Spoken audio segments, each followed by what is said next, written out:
Each and every one of you is a brave new world. Now, obviously, by now you can see that this is not the Aldous Huxley version. Nope. To me, a brave new world is where each and every one of us is doing the best that we can, sharing our own unique gift with the world every day in every way. Now, being a songwriter and a musician, my way of doing this is through music. And in the 15 years that I've been performing music, I discovered a very interesting fact. Music is transformational. And it affects so many ways. It releases hormones in the brain that can aid the rehab process. It increases performance levels, both in sports and academics.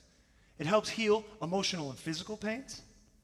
It boosts immunity, increases productivity, slows down the brain aging process. And I could go on and on and on and on and on. But to sum it up, the melody affects our emotion, the frequency affects our vibrational field, and the lyrics affect our conscious and subconscious mind. Now, I love music. When I was a teenager, my favorite song was, "Everybody say, hey, we want some puss."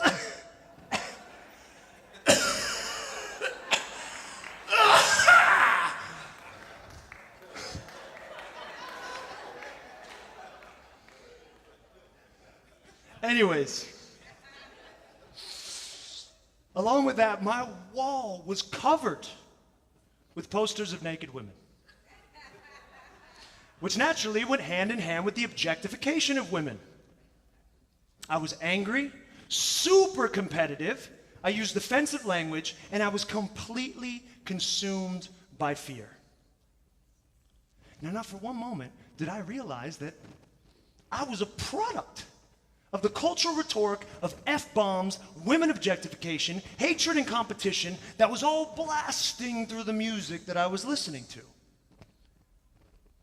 And deep inside of me, those layers of repetitive sequences of negative influences, well, they finally came to a head at age 29 when my hatred for the world turned upon myself and landed me in the darkness of suicidal depression. And still, not for 1 second, did I connect that to the music that I was listening to. In fact, it wasn't until I spent 7 years in the foreign cultures of India and the Middle East, living a completely different lifestyle, that I began to understand the power of lyrics and that I could use music as a transformational tool. Now, understanding mantra meditation combined with Masaru Emoto's study of how words and music affect water, and the knowledge that the human body is about 70% water, I began to watch my audiences very closely, and it was amazing. I watched people who barely spoke English open up to the uplifting messages and close down to the harsh language. And I watched myself do the very same thing. My music and my life were forever changed. So then it was time to return home. And after 7 years, I could hardly wait to see what was blooming in music back here in the United States. So picture this. I get in my car. It wasn't my car. It was a car. I was gone for 7 years. I'm not going to hold the car for 7 years. That would be ridiculous. Turn on the radio, and this is what I heard.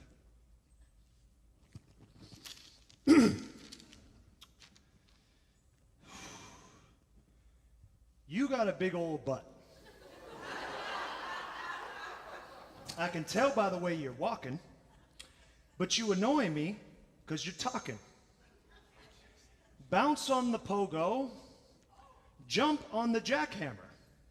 Get low while I Instagram ya. Shh. Don't talk about it. Be about it. Work it and tweak it, and maybe I'll tweet about it. Fantastic. Now, I was confused because I went through 7 years of transformation. I mean, didn't the rest of the world?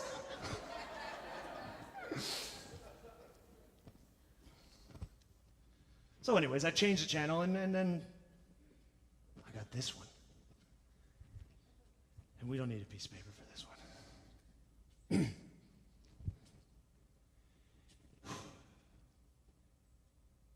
You a stupid hoe. You a stupid hoe. You a stupid hoe. You a stupid hoe. You a stupid hoe. You a stupid hoe. You a stupid hoe. You a stupid hoe. Oh my God. You feeling empowered? Inspired? Now I know. You might be thinking, oh, well, this messaging only exists on certain kinds of hip-hop music. Well, I'm going to have to disagree with that a little bit, because this kind of messaging exists in subtle ways across all genres of music. Now think about it. The lyrics that you're listening to over and over and over again are in fact no different than a mantra meditation. Repetition of words that affect us consciously and subconsciously, whether you're aware of it or not. You and your children are constantly exposed to the messages being delivered by music all day long. Because even if you're not actively listening to it, it's blasting through the speakers at the mall, in the restaurant suite, at the local coffee shop, when we randomly turn on the radio, and when you're shaking your booty at the club because the music is so damn grooving. Now make no mistake, those lyrics, they sink in.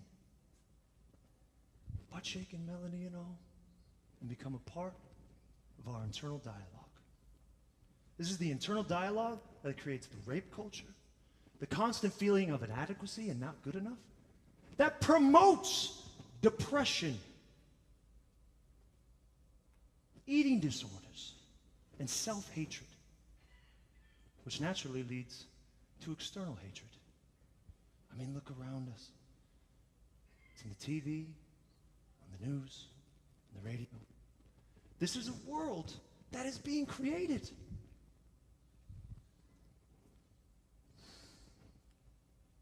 Now today is our testimony of what it would look like if we use this powerful tool that affects us in every way and then use it to encourage us to be the best that we can be.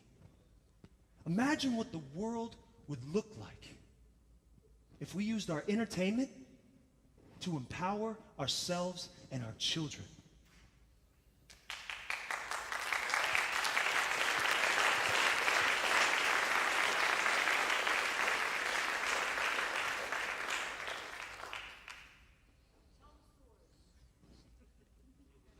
This is my brave new world. What is yours?